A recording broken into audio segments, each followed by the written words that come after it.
Bien le bonsoir, voici les titres de ce journal. SICAP Amitié 3 suffoque, les nuits sont pénibles à cause d'un mélange de gaz et de fumée qui pollue l'atmosphère.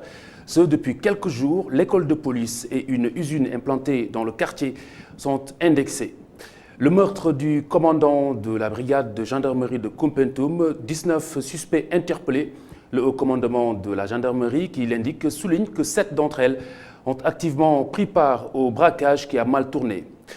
L'affaire des 94 milliards de francs CFA, la commission d'enquête parlementaire attendue ce vendredi sur les premières conclusions. Ce sera devant les journalistes. Tout est parti, je le rappelle, d'accusations de détournement émanant de Ousmane Sonko du PASTEF, incriminant l'ex-directeur des domaines Mamour Diallo. À moins de 2 semaines de la Tabaski, les troupeaux de béliers qui déferlent sur la capitale Dakar. En attendant le jour J, il faut bien les nourrir et dans les gamelles du carton, on y trouve du carton, un choix qui interroge surtout que les vendeurs et ou les éleveurs en ignorent sans doute la composition chimique de ces emballages à l'origine. Bienvenue à tous.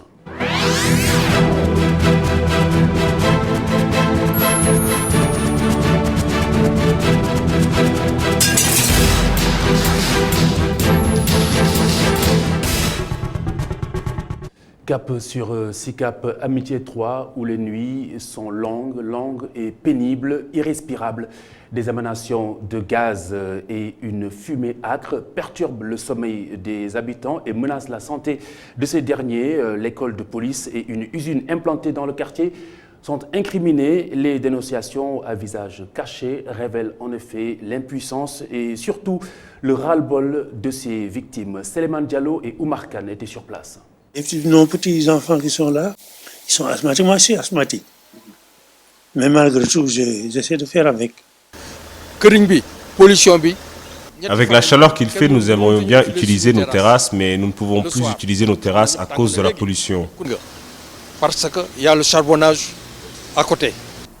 À l'origine de leur calvaire, la fumée qui s'échappe de l'école de police et de la formation permanente depuis quelques jours. Ils sont toujours en perpétuel travaux. Ils sont permanemment en travaux. Donc s'ils rassemblent les déchets et qu'ils brûlent les immondices la nuit, les fumées envahissent nos maisons. Le vent, ils auraient pu amener et brûler les déchets ailleurs. Cela fait 2 jours.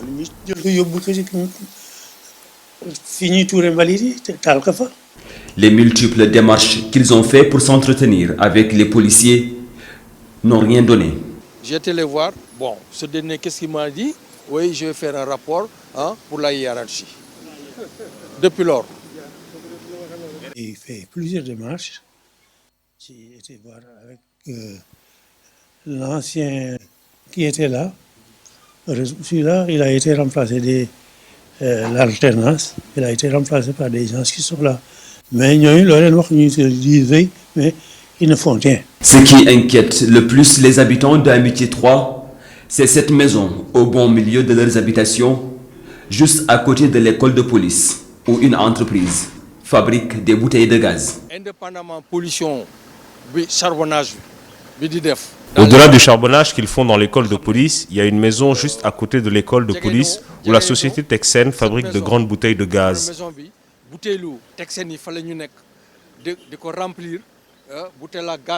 La maison est barricadée et inaccessible et les ouvriers de la société Texen sont là-bas en permanence.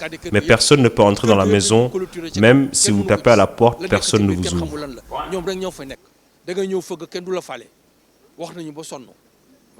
Nos multiples tentatives de faire réagir les accusés sont restées vaines. En attendant, les habitants de SICAP Amitié 3 ne souhaitent qu'une chose, retrouver des nuits paisibles. Ziguinchor, l'accident la nuit dernière sur le pont Émile Badiane, on en sait un peu plus. Le bilan provisoire fait état d'un mort, 2 disparus et un seul rescapé. L'apprenti, sauvé de justesse par des pêcheurs. Un camion transportant des marchandises s'est renversé dans le fleuve avec 4 occupants pris au piège dans la cabine du camion. L'accident s'est produit dans la nuit de mercredi à jeudi aux environs de 3 heures. Faisceau de lumière sur le meurtre du commandant de la brigade de gendarmerie de Koumpentoum. Les enquêteurs ont en effet interpellé 19 personnes, 19 dont 7 qui ont activement participé à la tentative de vol à main armée du bureau de poste, vol qui a mal tourné. C'est ce qu'indique un communiqué du haut commandement de la gendarmerie nationale. Les interpellations dans différentes localités. Les faits se sont déroulés vendredi 26 juillet. Les investigations se poursuivent, souligne le communiqué. Les tout premiers éléments de l'enquête sur l'affaire des 94 milliards de francs CFA seront livrés ce vendredi. Une affaire foncière dans laquelle le leader du parti PASTEF, Ousmane Sonko, accuse l'ex-directeur des impôts Mamour Diallo de détournement. La commission d'enquête parlementaire a bouclé donc ses auditions et présente son rapport dans la matinée de ce vendredi, à suivre sur ITV, iRadio et emedia.sn. Affaire Petrotim, le collectif dénommé Arlinoubok internationalise son combat. Le collectif qui réclame la lumière sur cette affaire annonce une procédure dans ce sens. Ses membres ont rencontré la presse aujourd'hui, ce après plusieurs semaines de mutisme. Écoutez la porte-parole. Déjà, il y a un collectif qui avait porté plainte depuis 2015. Qui était constitué de personnes qui connaissent très bien le dossier, de politiciens qui aussi se sont intéressés au dossier, ainsi que de membres de la diaspora et qui ont déposé plainte donc aux États-Unis, où se trouve donc Cosmos, qui est un des possédants du contrat de recherche, ainsi qu'en Grande-Bretagne. Si vous vous souvenez bien, c'est dans le cadre de cette enquête suite à cette plainte que Mme Nafingom Keïta s'était déplacée dans ces pays pour suivre ce dossier. Donc nous avons réactivé ce dossier, cette plainte, suite au complément d'information contenu dans la déclaration de BBC. Donc, où c'est chiffré avec des noms de sociétés. Donc il y a un complément d'information qui vient compléter ce dossier. Donc cette plainte continue. Santé à présent, un Sénégal sans VIH-Sida. Le projet de promotion des jeunes a sillonné les 14 régions du Sénégal pour la sensibilisation, mais aussi le dépistage. C'était du 1er au 8 juillet dernier. Les résultats du périple ont été présentés aujourd'hui. La synthèse de Mafal Fall et Moustapha Gabar Diop.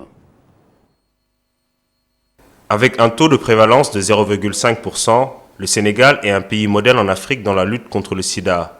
Un acquis que les résultats de la semaine de mobilisation des jeunes contre le VIH-Sida confirment. Nous avons pu dépister 4423 jeunes au niveau de toute l'étendue du territoire et on a pu avoir 19 cas positifs. Comparé à l'année dernière, il y a eu une légère hausse, on a eu un cas positif de plus, mais l'enseignement qu'il faut en tirer est que toujours le taux de prévalence est assez, en tout cas relativement bas au niveau des jeunes, mais il reste entendu qu'il y a toujours des jeunes assez vulnérables. Malgré de nombreuses disparités selon les régions, le sud-est du pays concentre les zones les plus touchées par le VIH-Sida, Kolda étant la plus touchée. C'est une zone où vraiment frontalière, zone sud, où il y a en tout cas beaucoup de... en tout cas, si nous quittons par exemple le marché de Diaoubé, c'est le plus grand marché de la sous-région, c'est un brassage, c'est des gens qui viennent de partout. Donc, tu vois, c'est vraiment des choses qui font que Kolda fait partie des zones à risque. Et ça, ce n'est pas le propre de Kolda, mais c'est toutes les zones où vraiment il y a un brassage, en tout cas les zones frontalières. La semaine Jeune Sida vient également confirmer une féminisation de la maladie avec 13 femmes contre 6 hommes sur les 19 cas positifs recensés. Une situation qui appelle à redoubler d'efforts. Le sida est encore là. On n'a pas encore trouvé le vaccin. C'est vrai qu'il y a des médicaments aujourd'hui, les ARV, si vous les prenez, vous êtes vraiment en bonne santé, vous vivez normalement. Mais toujours est-il qu'il faut toujours être vigilant et savoir que les comportements à risque sont répréhensibles et il faut tout faire pour vraiment maintenir ce taux de 0,5% que je rappelle au niveau des jeunes qui est très très bas comparé aux autres pays. Selon les initiateurs de la semaine Jeunes Sida, toutes les personnes dépistées positives ont retiré leurs résultats. Elles sont actuellement prises en charge par les structures de suivi et de mise sous traitement antirétroviraux. Moustapha Gabar Diop, le coup de projecteur à présent sur l'absorption des nouveaux bacheliers par les universités au Sénégal, ou du moins la difficulté d'absorption de plus de 28 000 en 2012. Ils sont passés à 58 170 candidats à l'enseignement supérieur. Et puis l'alternative, vous la connaissez, les orienter dans les écoles supérieures privées seulement. L'État du Sénégal a du mal à régler la facture et les étudiants se retrouvent dans la rue. Le schéma devient une routine. Alors comment justement tuer ce serpent de mer? Augustin Mandang et Youssou Konté y ont travaillé. Les étudiants du privé dans la rue ou encore menacés d'être renvoyés des établissements privés de l'enseignement supérieur, une situation qui devient récurrente au Sénégal. Pour cause, le gouvernement du Sénégal n'a toujours pas remboursé la totalité de sa dette due à ces établissements. C'était 16 milliards. 16 milliards, on avait positionné dans le budget de 2019 8 milliards. Alors, pour accompagner véritablement le privé, le schéma qui avait été retenu avec eux, le ministère de l'enseignement supérieur et le ministère de l'économie et des finances, c'était de payer l'intégralité des 7 milliards 880 millions qui étaient budgétisés cette année en 6 mois.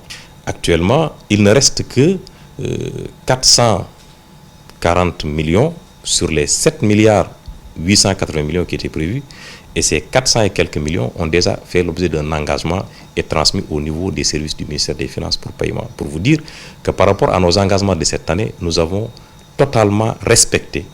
Mais alors où se situe le véritable problème des universités du Sénégal? Certains estiment que c'est la pléthore d'étudiants dans les campus. Et pour régler ce problème, le secrétaire général du ministère de l'Enseignement supérieur, de la Recherche scientifique et de l'Innovation énumère quelques solutions. Le chef de l'État a également pris une décision historique en créant 3 nouvelles universités.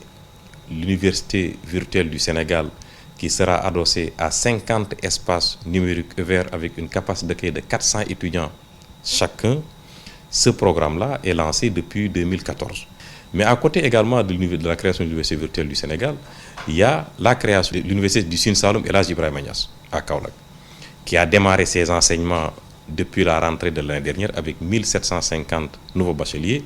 Et à côté de ça également, toujours dans le cadre de l'élargissement de la carte universitaire, nous avons lancé depuis 2015 les travaux d'exécution et de construction de l'université Amadou Mahtar Mbow, qui est ici à Dakar. À côté de ces projets, il y a aussi des instituts supérieurs d'enseignement professionnel, les ISEP, qui doivent être érigés dans chaque région du Sénégal. Mais en attendant que ces projets soient effectifs, les étudiants des établissements privés estiment que des solutions seront trouvées à leurs problèmes. Les enfants qui font la manche, une forme de traite des enfants aux yeux de beaucoup, et ce, malgré les levées de boucliers, les dénonciations et interdictions, la résistance demeure coriace, surtout dans la capitale sénégalaise, Dakar. Alors, quelle explication? Faut-il justement revisiter les méthodes de lutte contre? Tentative de réponse avec Sidignan, Séléman Diallo et Babacar Touré. La mendicité des enfants constitue un véritable fléau au Sénégal. C'est une étude qui a été faite par la cellule nationale contre la traite des personnes qui a révélé qu'il y a 30 000 enfants qui mendient à Dakar, dans la région de Dakar. Et c'est une étude qui date de 2014. Les chiffres sont alarmants. Mais si le nombre est connu, le retrait tarde à se matérialiser. Malgré un dispositif institutionnel mis en place par l'État pour lutter contre le phénomène de la mendicité, les enfants continuent de faire partie du décor de certaines rues de la capitale. Ce qui pousse certains à préconiser une nouvelle démarche dans le combat, au-delà de l'approche institutionnelle. Il y a eu des efforts qui ont été entrepris depuis 2016, depuis juin 2016, suite à l'instruction du président de la République, justement, de retirer les enfants de la rue. Il y a un travail qui a été fait, mais qui, à mon avis, est très insuffisant au regard du nombre d'enfants qui ont été retirés jusque-là. On parle de 1500 enfants qui ont été retirés à Dakar. Si on considère ce nombre de 1500 comparativement au nombre de 30 000 enfants, vous voyez qu'il y a encore du chemin à faire. Nous sommes toujours disponibles, et nous l'avons réitéré plusieurs fois, à accompagner l'État justement dans cet effort-là que nous pensons être salutaire pour le Sénégal, puisqu'on ne peut pas construire le développement de cette nation-là avec une jeunesse qui n'est pas formée, qui est laissée en rade et dont les droits fondamentaux sont violés. L'aspect juridique est très important. Nous avons une loi, nous avons même, nous allons proposer au gouvernement une nouvelle mouture qui prenne en compte, parce que la loi, ce n'est pas une loi contre la mendicité, c'est une loi contre la traite des personnes. Et comme je vous disais tout à l'heure, l'exploitation de la mendicité des enfants est une des thématiques de la traite des personnes, mais c'est une application de la loi qui va de pair avec une prise de conscience, qui va de pair également avec des mesures de protection pour les enfants. C'est vraiment tout un dispositif qui doit être mis en branle et qui a des balbutiements, mais qui, voilà. Considérée comme une forme de traite des enfants, la mendicité est devenue un véritable péril. Elle engrange un montant insoupçonné d'argent par année. Certains en ont même fait une source de revenus. C'est un mal qui inquiète et interpelle tout le monde à la fois.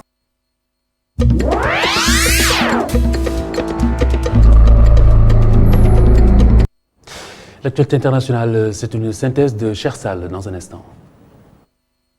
En Mauritanie, Mohamed Ould Ghazouani est investi ce jeudi 1er août nouveau président mauritanien. Ce proche de Mohamed Ould Abdelaziz a de nouveaux sentiers devant lui, à commencer par rétablir la confiance d'une partie des Mauritaniens qui accusent l'ancien pouvoir d'avoir géré le pays de manière clientéliste. C'est un homme à la réputation discrète, voire taciturne, qui est en train de s'élever au rang de président de la République, après une victoire au premier tour contestée pendant des semaines par les candidats de l'opposition.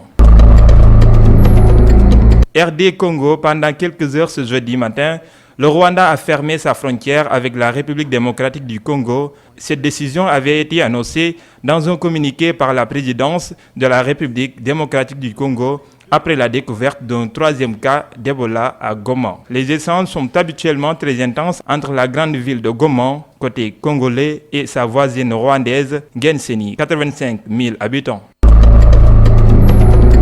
Yémen, c'est la consternation, c'est les policiers yéménistes après le double attentat qui a fait une vingtaine de morts dans leur rang. Des dizaines de policiers ont été tués ou blessés ce jeudi dans 2 attaques visant les forces de l'ordre à Aden, dans le sud du Yémen. L'une des attaques, un attentat suicide dans le centre d'Aden, capitale du gouvernement reconnu par la communauté internationale, a été attribuée par les services de sécurité à des djihadistes. La deuxième a été revendiquée par les rebelles Houthis et dirigée contre une caserne de la police dans les périphéries ouest de la ville, selon les sources de sécurité.